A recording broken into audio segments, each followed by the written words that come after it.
Good morning, students. We would continue to learn the line by line explanation of the poem A Musical Instrument from stanza 5 onwards. But before beginning with stanza 5, I just want to talk a little about stanza 4, wherein we have this simile here.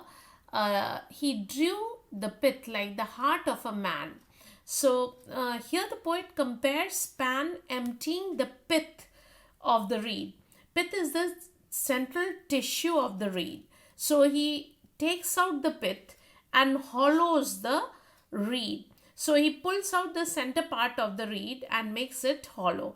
This is a traumatic thing for the speaker to witness. So it is described as being similar to taking out a man's heart, like a surgeon while doing his surgery, he takes out or pulls out a part of the body. Now, this is the comparison the poet makes here. So, this personifies, when he's comparing it here, he also is personifying the reed. So, and makes it feel as if Pan is killing the reed by taking out its heart. So, when he takes out its heart, it is killing the reed. The next thing Pan does is to notch holes.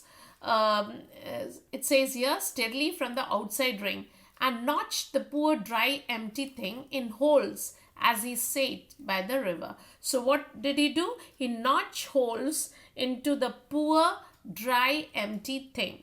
So with this he is able to make it into the first part of his flute. So the reed has become an uneasy sacrifice for the beautiful music of the flute. We move on to stanza 5. This is the way, laughed the great god Pan, laughed while he sat by the river, the only way since gods began to make sweet music. They could succeed then. Dropping his mouth to a hole in the reed, he blew in the power by the river. So, in this stanza, Pan, the god, laughs over the work he has done. He is pleased and satisfied with himself and thinks that this is the only way since gods began to make sweet music. This is the only way to make sweet music. So at this point, he lowers his mouth and near the holes and blows into it. It has been crafted into the desired form and is now being used as he pleases. So the next important event in the poem is when Pan speaks that this is the way gods began. So the only way to create sweet music, he is trying to say that it is the only way, that is through destruction and suffering, that art is born. So whenever there is suffering, then a thing of beauty is created or it comes out. For example, what is the example here? He is giving the example of the lives of John Keats, the poet, whose fractured life produced timeless music. So we move on to stanza 6. Sweet, sweet, sweet, O Pan, piercing sweet by the river, blinding sweet, O great god Pan, the sun on the hill forgot to die, and the lilies revived, and the dragonfly came back to dream on the river. So what happened? The god Pan put his mouth to the holes of the flute and blows hard, creating piercing, sweet. So what is he creating? Piercing, sweet, blinding, sweet music. So this image is a bit contradictory. When Pan plays the flute, the lilies are born again. So the lilies revived and the dragonflies came back to dream on the river. So the lilies are revived and they come back to life. So and then in the next stanza, that is stanza 7, it says, yes, yet half a beast is the great god Pan, to laugh as he sits by the river, making a poet out of a man. The true god sighs for the cost and pain, for the reed which grows never more again, as a reed with the reeds in the river. So it says here, the next words, the final stanza sums up the whole poem.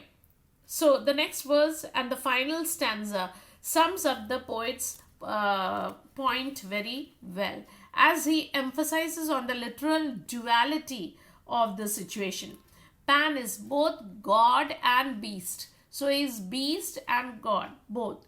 So, and God of creation lurks within every artist and man. So everyone has got the two sides of himself. So once it says here, it is only the true gods. It is only the true gods who listen to the words beyond the art and cry for the true suffering that led to it. So the true gods were sad. They are sighing for the cost and pain because they think of the suffering that the artist has. So here the term true God seems to tell us that Pan was not one of the true gods. There is also a strong sense of irony that Pan causes destruction at the beginning, that is fixed at the end by his sweet music.